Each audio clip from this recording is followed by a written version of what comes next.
Hello there guys, welcome back to Younes Talks Football, welcome back to a brand new video. I hope all of you are doing well today as we dive right into a big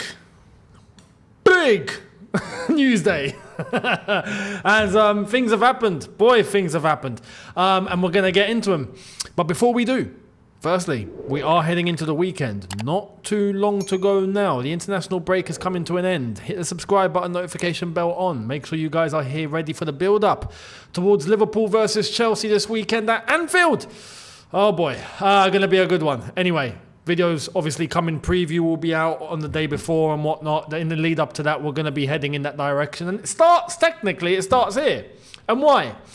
Because there's one bit of news that I'm sure you've seen in the title that I'm not really going to try and hide anymore because you already know what it is. So here it is. Back in team training. Yes. Now, who's that? Do you recognize him?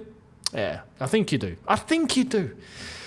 It is Reece James in training today as sources play down all links with Barca or Benfica on UK media in the recent days. Full focus on Chelsea. That is him back in full training. I'll be honest. I heard earlier on that there was a Reece James rumour, right? And I was like, what rumour? So I've gone on and I've tried to find the rumour and I can't find it. Then Fabrizio come out with this, Barca or Benfica. I don't even know what he's talking about. So look, it clearly wasn't big enough. Because if not, I think I would have heard it. Anyway, not to say like I've not got sources. I'm saying like if the news is substantial and it's big, it will pop up on my feed. It will pop up, you know. So whatever links he's got with Barca, Benfica, not happening. I would have paid attention to one team, and that normally would be Real Madrid. But anyway, don't think that's happening. Here's more on Reece. So Reece James has returned to team training as Chelsea confirm. Excellent news for Maresca. He's back. Now, I want to say this off the bat. Reece James, welcome back. I hope this is your final return. Yeah? Your final one. I don't want to do this again. I don't want to say welcome back anymore. There is no more welcome back. Today's the last one, and it's the biggest one. Welcome back. Yeah? After today, game over. But what do I mean by that?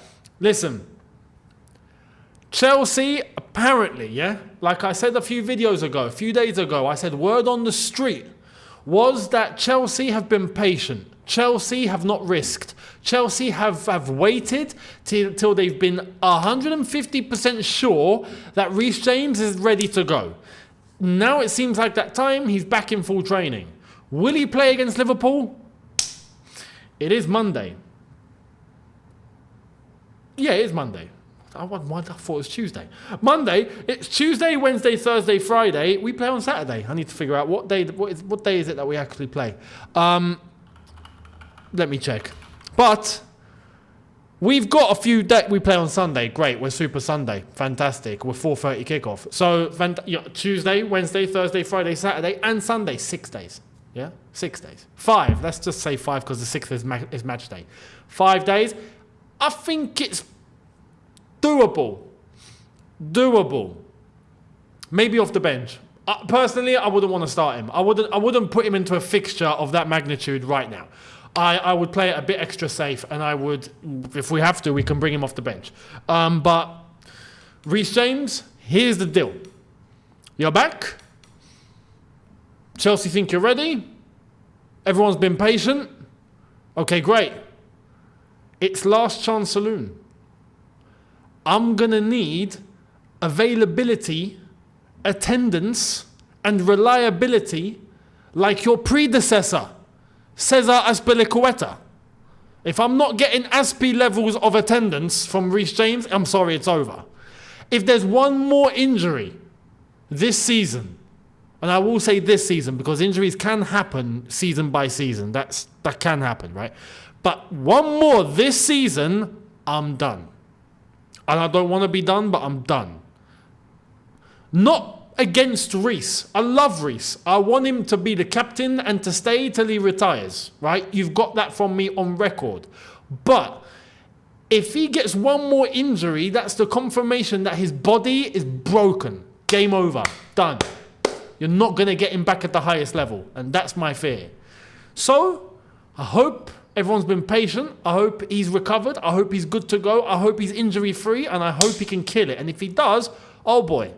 If we can get Reece James at the highest level, oh boy. Oh boy.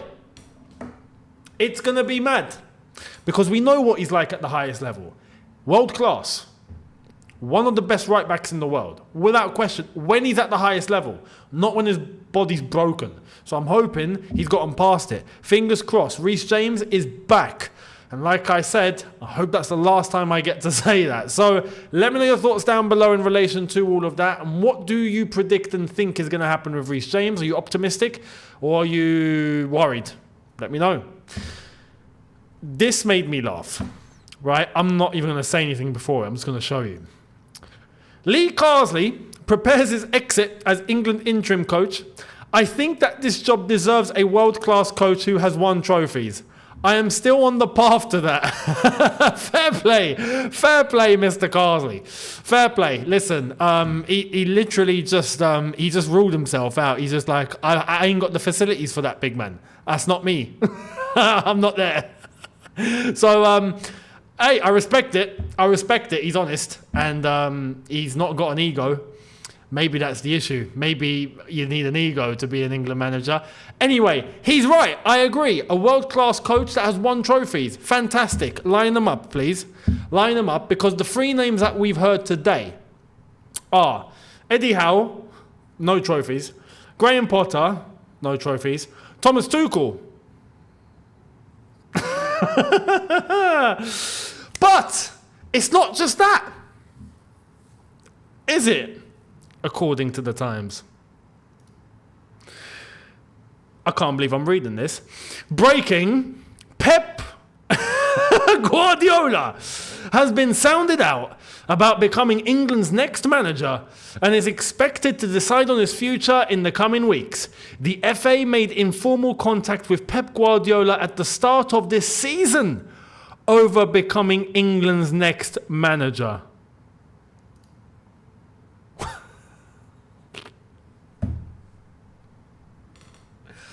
I'm going to just say this, right?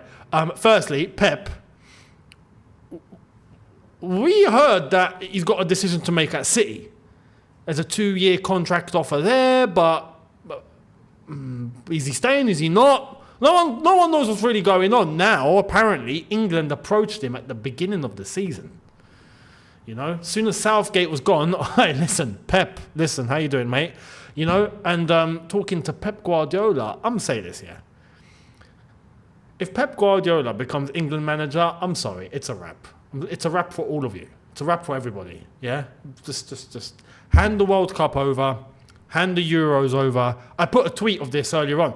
Listen, hand Copa America over, hand AFCON over, hand the Club World Cup over. Yes, it's a club competition, but don't care, got Pep. Hand the Under-20s World Cup over. Yeah, screw it. Bring the kids competition into this too. Under-17s World Cup, hand that over. The Asian Cup, hand that over. The Arab Cup, hand that over. The Futsal World Cup, hand that over. The Esports Cup, hand that over. The women's trophies, hand them over. Hand it all over. Hand it all over. No one's got a chance. With England under Pep, it's a wrap. Now, obviously, we like a bit of banter on here. So, that's that. If we're going to be honest, let's be honest, yeah? National team football is tournament football. Pep Guardiola, when it comes to tournament football, is deemed as not so strong, right? I would say, as of maybe recently, at Manchester City, yeah, perhaps. But even then, he won the treble. So, clearly, he's got something going right with competition football as well, with tournament football too, not just the league. We know he's a league specialist, right? So was Antonio Conte. Now, Antonio Conte is someone that couldn't flip and win anything when it comes to cups. Yeah, he won one FA Cup with us. I think he's won the Coppa Italia. But, yeah, about it. Champions League, no chance. Pep Guardiola, how many Champions Leagues? If I'm not mistaken, has he got 2 or 3? One with City, definitely one with Barcelona. I think he's got 2 with Barcelona, if I'm not mistaken. But he's been there and done that. He knows something about tournament football, right? Some would say Thomas Tuchel's a better tournament manager than Pep Guardiola. Hey, I don't want to brag, but Thomas Tuchel did beat Pep Guardiola, in that final. I'm just going to say that, and that was literally a knife straight to Pep Guardiola's heart because of that. Thomas Tuchel did beat Pep Guardiola 3 times in the space of 6 weeks too when he was at Chelsea. That season we won the Champions League. Good times. But some would argue, personally, look, I'd be happy with either of them.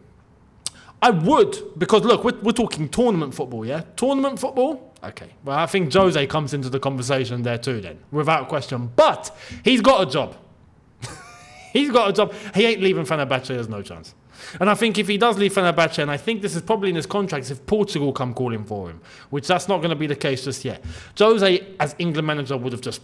Oh my God! It would have been creme de la creme. It would have fit like a glove, like a tailored glove. It just would have slid on. It would have been beautiful. But any one of these, Pep or Tommy T, bring. I am more than happy. So, can the FA finally do something right? I hope. Let me know your thoughts down below. Who would you prefer, and how do you think it would go down? Now, African football. I don't normally talk African football in here. And this is someone who is half African. But big things happened today. And I'm going to give, I don't want to say expertise, but I have knowledge on mentality and the way that people think over there. Yeah. So I think I can offer something. But let's get into what's happened, because the Nigeria team today traveled to Libya. And oh boy, check this out.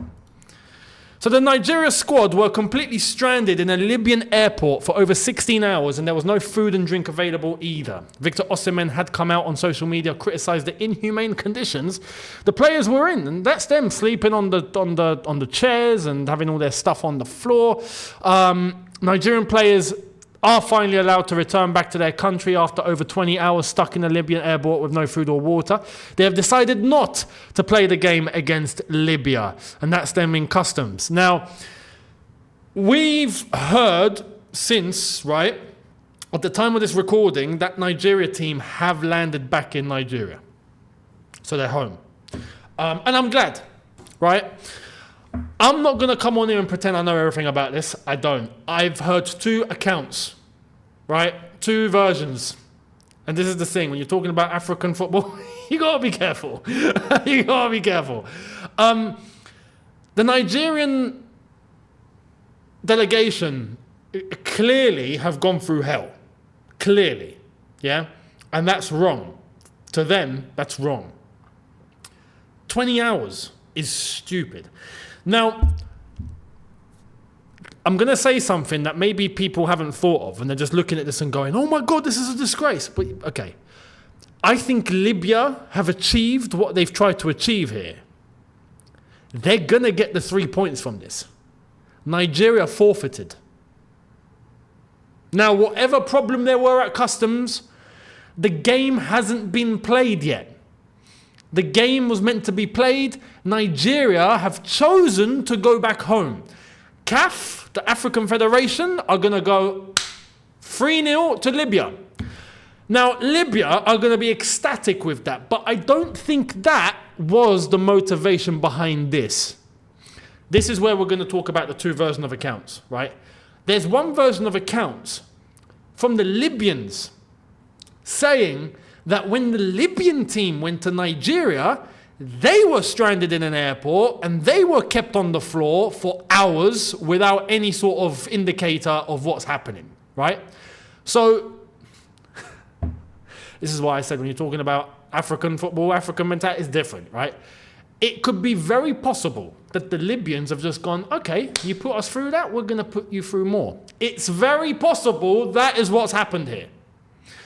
But I've also seen Nigerians show videos and pictures of Libya, the Libyan team, when they were in Nigeria, after going through what they went through, but they were given a team bus.